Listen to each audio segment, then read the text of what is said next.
ना भक्तों, कल आपके लिए कामदेव का अवतार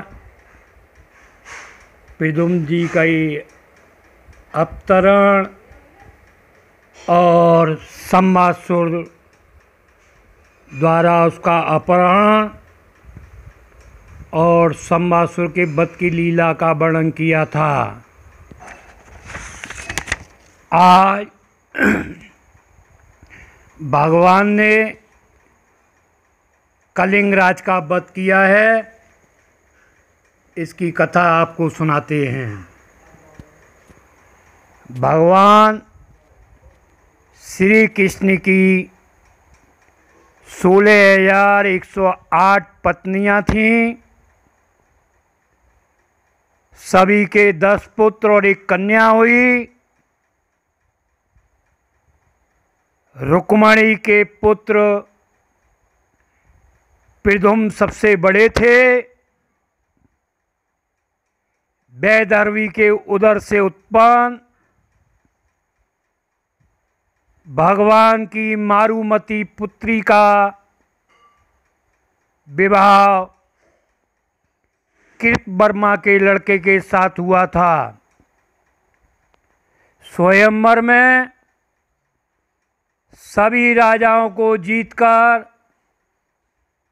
प्रद्युम्न ने अपने मामा रुक्मी की पुत्री रुक्मवती से विवाह किया, जिससे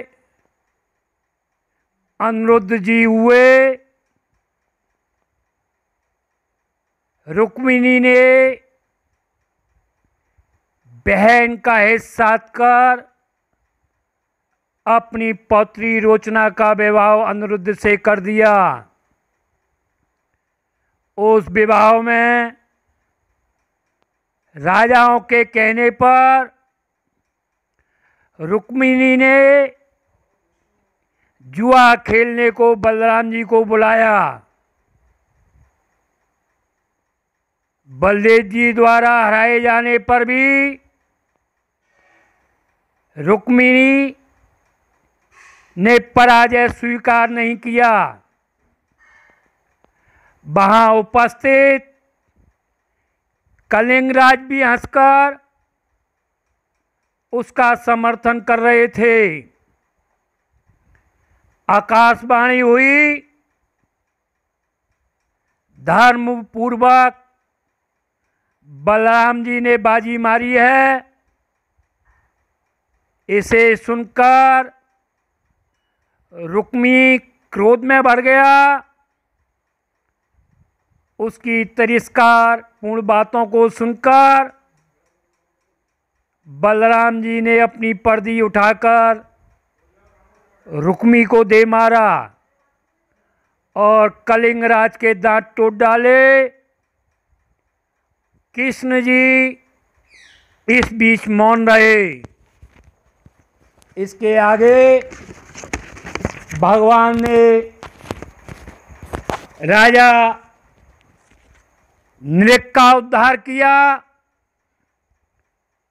भगवान के पुत्र प्रद्युम्न आदि ने शुष्क कूप में एक विशालकाय गिरगिट को गिरते हुए देख उसे बाहर निकालना चाहा, किंतु वे सभी असमर्थ पाकर भगवान के पास गए और भगवान ने उस गिरगिट को कूप से निकाला। भगवान के स्पर्श करते ही वह सुंदर शरीरधारी पुरुष हो गया और भगवान से कहने लगा कि मैं पूर्व जन्म में राजा नृप था, मुझसे भूल हो गई। एक ब्राह्मण की गाय दान कर दूसरे ब्राह्मण को दे दी। उसी के फलस्वरूप सतयुग से आज तक इस दिशा में आपके दर्शन पाए। प्रभु आपको बारंबार नमस्कार है इस प्रकार कहता हुआ भगवान की परिक्रमा की और वह व्योमयान में बैठकर परम धाम को प्राप्त हो गया। बात नगर में फैली।